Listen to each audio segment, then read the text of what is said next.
मनीष कश्यप की आखिरकार प्रशांत किशोर के साथ फोटो आ ही गई है, जिसमें उन्होंने ये भी साफ कर दिया है कि 7 जुलाई को वो औपचारिक तौर पर जनसुराज पार्टी में शामिल हो रहे हैं। तस्वीर चर्चा का विषय बनी हुई है, पर चर्चा के पीछे की राजनीति क्या है ये आपको बताएंगे।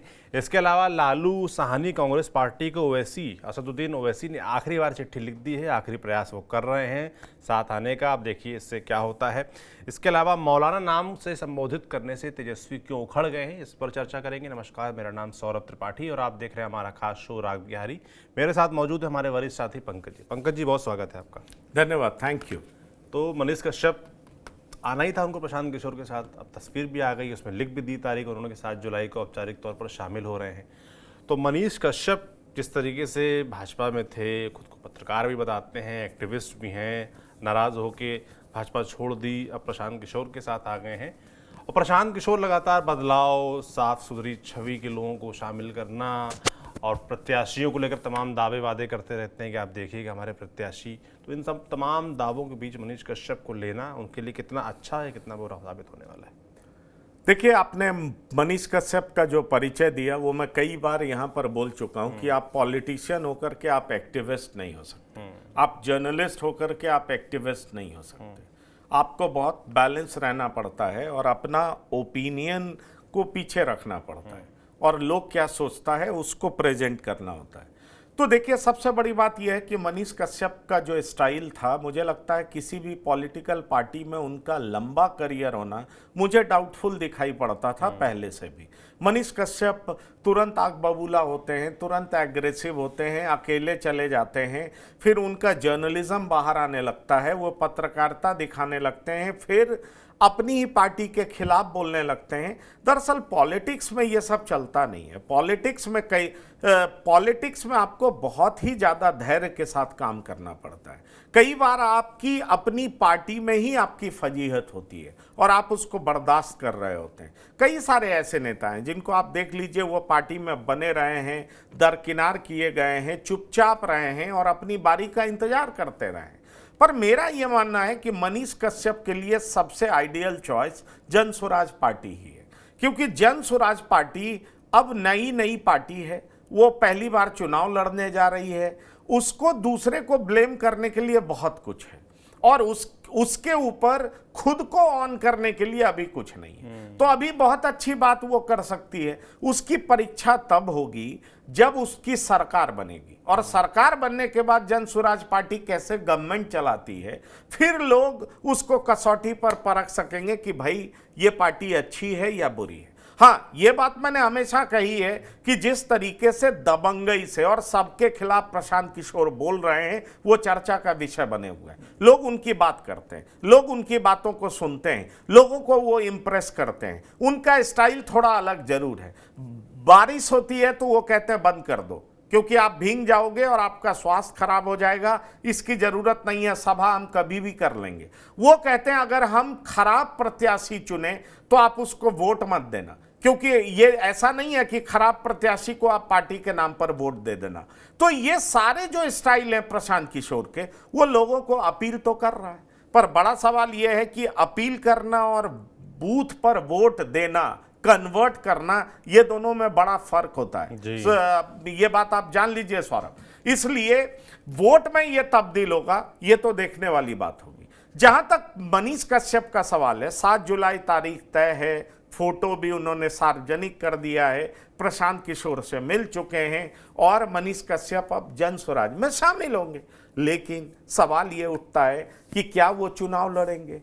तो मुझे लगता है वो चुनाव लड़ेंगे। 2020 में भी वो चुनाव लड़ चुके हैं, अभी तक औपचारिक पुष्टि नहीं हुई है, लेकिन वो चुनाव लड़ेंगे और चुनाव लड़ेंगे तो उसका असर क्या होगा ये भी देखना दिलचस्प होगा, क्योंकि जनसुराज पार्टी में शामिल हो रहे हैं तो चुनाव तो लड़ना जरूर चाहेंगे। उनका सोशल मीडिया पे फैन फॉलोइंग बहुत अच्छा है, उनकी चर्चा होती है, लोग उनको देखते हैं, उनको सुनना पसंद करते हैं। पर सोशल मीडिया पर फॉलोअर होना और वोट पाना फिर से दोनों दो बातें। बिल्कुल, इस बात को आप जान लीजिए।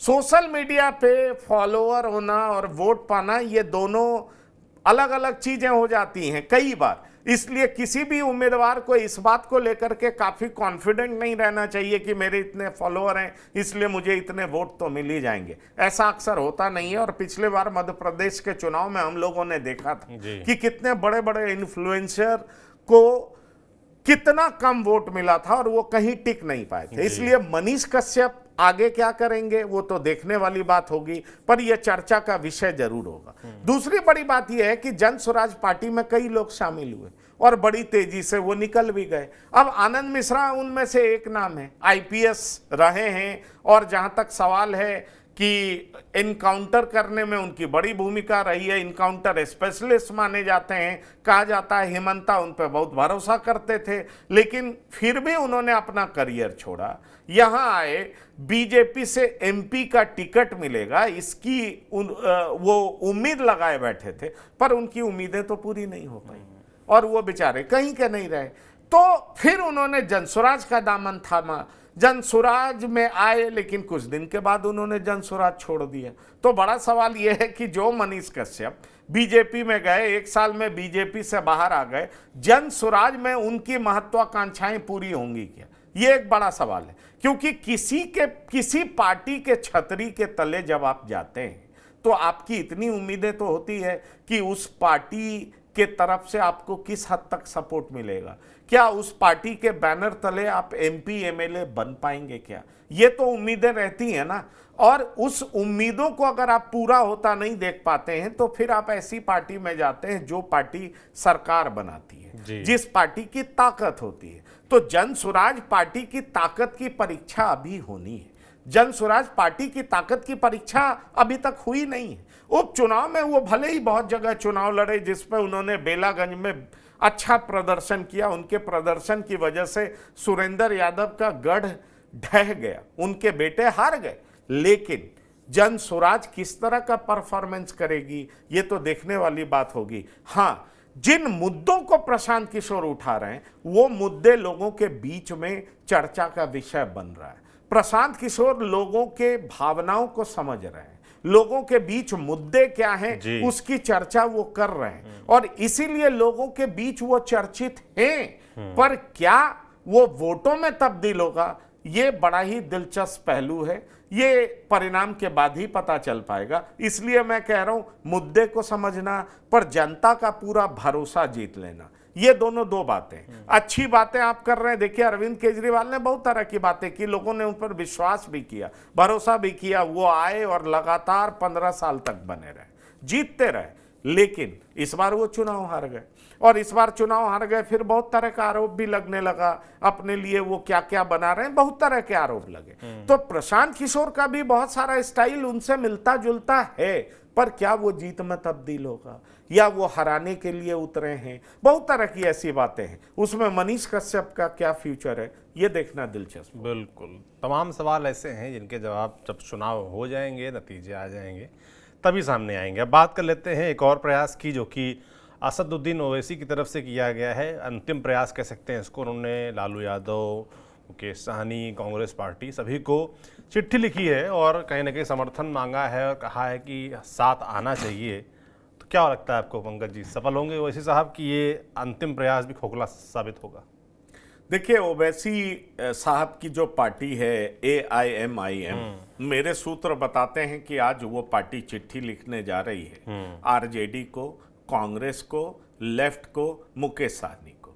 और अभी थोड़ी देर पहले मैं कांग्रेस के एक बड़े नेता अजीत शर्मा का इंटरव्यू कर रहा था, तो पहले उन्होंने असदुद्दीन ओवैसी को एक्यूज किया कि पहले वो बीजेपी की बी टीम की तरह काम कर रहे थे, लेकिन बाद में उन्होंने कहा कि अगर वो बदल गए हैं, सुधर गए हैं, उनके विचार ठीक हैं तो हम लोग उनकी बातों पर एक बार गौर फरमाएंगे, उनकी बातों पर सोचेंगे। तो बड़ा ही मिक्स ओपिनियन है। लेकिन आप अगर हमसे पूछें तो हमारे सूत्र ये कहते हैं कि आरजेडी असदुद्दीन ओवैसी को महागठबंधन का प्लेटफॉर्म देना नहीं चाहती है।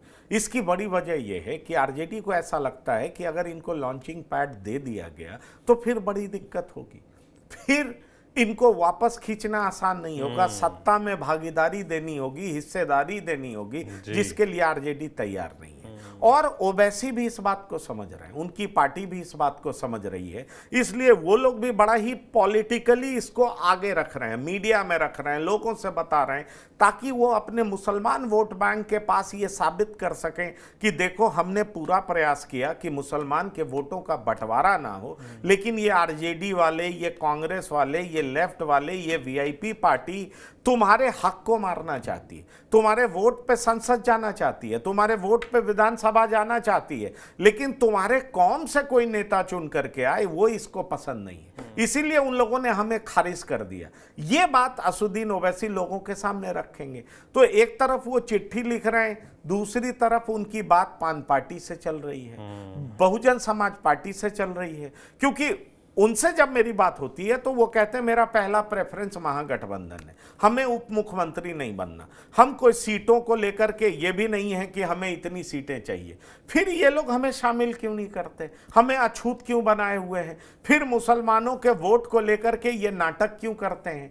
इन सारी बातों का जवाब देना चाहिए। और एक बात वो बड़ा ही लॉजिकल कहते हैं, वो ये है कि वीआईपी पार्टी एनडीए का हिस्सा थी, उसको ये एक्सेप्ट कर लेते हैं, नीतीश कुमार जब इनके साथ आते हैं तो वो एक्सेप्ट कर लेते हैं, फिर हम तो कभी बीजेपी के साथ नहीं गए, तो फिर हम कैसे अविश्वसनीय हो गए, हमें क्यों नहीं साथ रखते हैं? तो ये सारे सवाल हैं जिसको लेकर के असुद्दीन ओवैसी की पार्टी प्रयासरत दिख रही है, वो चिट्ठी लिख रही है। चिट्ठी का जवाब क्या आता है ये देखना दिलचस्प होगा, क्योंकि मैं आपको ये बता सकता हूं कि कई दौर की मीटिंग हो चुकी है कोऑर्डिनेशन कमेटी की, और कई बातों पर फैसला भी हो चुका है। 7 तारीख के बाद हो सकता है घोषणा पत्र भी जारी कर दिया जाए कि किस मुद्दे पर जॉइंटली महागठबंधन काम करने जा रही है और जनता के बीच में जा रही है। और अभी तक असुद्दीन ओवैसी के लिए महागठबंधन में कोई जगह दिखाई नहीं पड़ रहा है, इसलिए अंतिम शस्त्र के रूप में असुद्दीन ओवैसी की पार्टी ने चिट्ठी लिखी है। उसका जवाब क्या आता है देखना दिलचस्प। बिल्कुल, चिट्ठी लिख दी है बाकायदा, ताकि कल को दिखाने के लिए भी रहे कि देखिए ये चिट्ठी हमने लिखी थी, तमाम हमने प्रयास किए, लंबे समय तक हम कोशिश करते रहे कि महागठबंधन में हम शामिल हो जाएं, और हम पर जो आरोप लगते हैं कि हम वोट बांट देते हैं, बीजेपी की बी टीम है, वो ना लगते। पर वो कह देंगे भाई कि अगर साथ नहीं मिला तो हमको तो चुनाव लड़ना ही, हम चुनाव से क्यों दूर रहें, सारी कुर्बानी हम ही क्यों दें, इस तरह की बातें करेंगे। अब बात कर लेते हैं तेजस्वी यादव की, जो कि मौलाना बुलाने पर, नमाजवादी बुलाने पर भड़क गए हैं, उखड़ गए हैं। उन्होंने हालांकि जवाब में बीजेपी नेताओं को कहा कि भाई उन्हें मौलाना जो कह रहे हैं उनको ये भी समझना चाहिए कि मौलाना का अर्थ विद्वान होता है।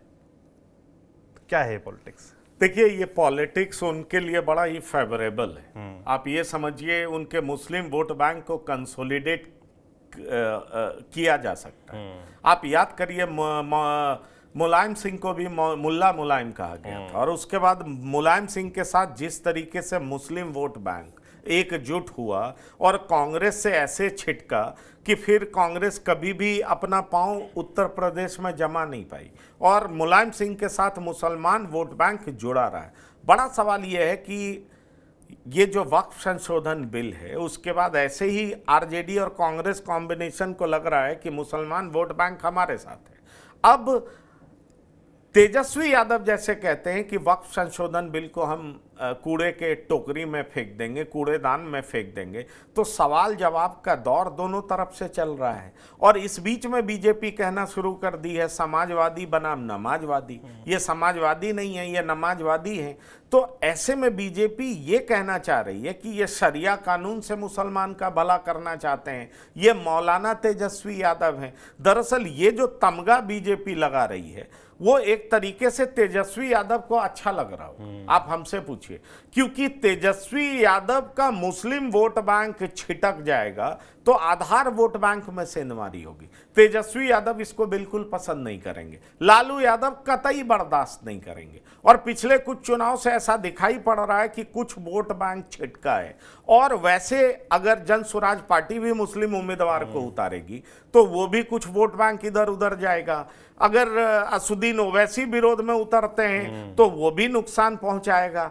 ऐसे में अगर बीजेपी जबरदस्त अटैक करती है, तो मुझे लगता है आरजेडी के पॉलिटिक्स में ये हितकारी होगा, नुकसानदायक नहीं होगा। वो अपने आधार वोट बैंक को कंसोलिडेट करने में कामयाब होंगे, मुझे ऐसा लगता है। इसलिए तेजस्वी यादव ये बोल करके प्रयास जरूर कर रहे हैं कि बीजेपी के कुछ छिटपुट चिरकुट इस तरह का शब्द का प्रयोग कर रहे हैं, लेकिन दरअसल ये पॉलिटिकली तेजस्वी यादव को फायदा पहुंचाएगा। क्योंकि आप याद करिए, सीमांचल में पिछला चुनाव हुआ था, 22 सीटों पर असुद्दीन ओवैसी की पार्टी आरजेडी को हराने में कामयाब हुई जी। अब अगर उन 22 सीटों पर असुद्दीन ओवैसी का जोर नहीं चलता है तो वो सीट किसके पाले में जाएगा? और जितना आप ज्यादा मौलाना मौलाना कहेंगे, मुसलमान वोट उतना ही एकजुट होकर के तेजस्वी यादव को पड़ेगा।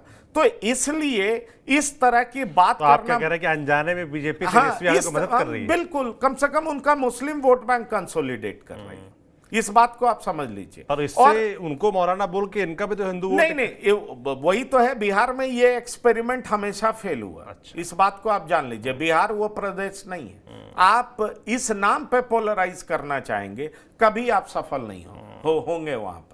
इस चीज को आप जान लीजिए। उत्तर प्रदेश में चल जाएगा, हिमाचल में चल जाएगा, उत्तराखंड में चल जाएगा, गुजरात में चल जाएगा, मध्य प्रदेश में चल जाएगा, हरियाणा में चल जाएगा, बिहार में नहीं चल पाएगा, ये जान लीजिए। और 2015 में ये प्रयास किया जा चुका है, बिल्कुल नहीं चल पाया। तो ये प्रयास अगर फिर होगा तो यही होगा कि आप तेजस्वी यादव को मजबूत कर रहे हैं, ऐसा मुझे लगता है। और मुझे जितना बिहार की राजनीति का अनुभव है, उस आधार पर मैं कह सकता हूं आपको कि ये प्रयास कतई बीजेपी के लिए सफल साबित नहीं होगा अगर बीजेपी इस पे बहुत ज्यादा एडमेंट होगी।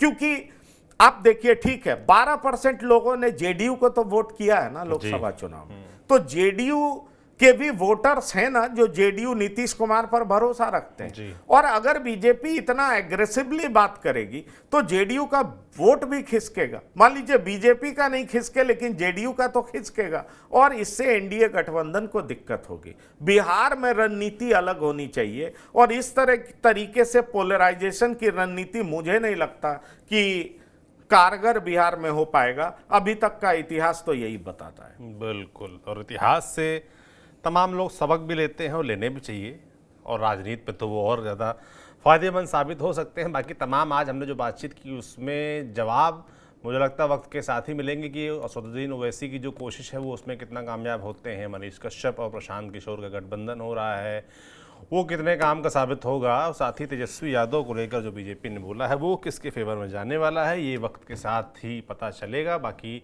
बिहार है और बिहार की राजनीति है, लगातार हम नज़र रखते हैं और आप तक तमाम अपडेट्स पहुंचाते हैं। आपको ये प्रोग्राम कैसा लग रहा है कमेंट बॉक्स में लिखकर ज़रूर बताएं। देखते रहिए TV9 डिजिटल। शुक्रिया।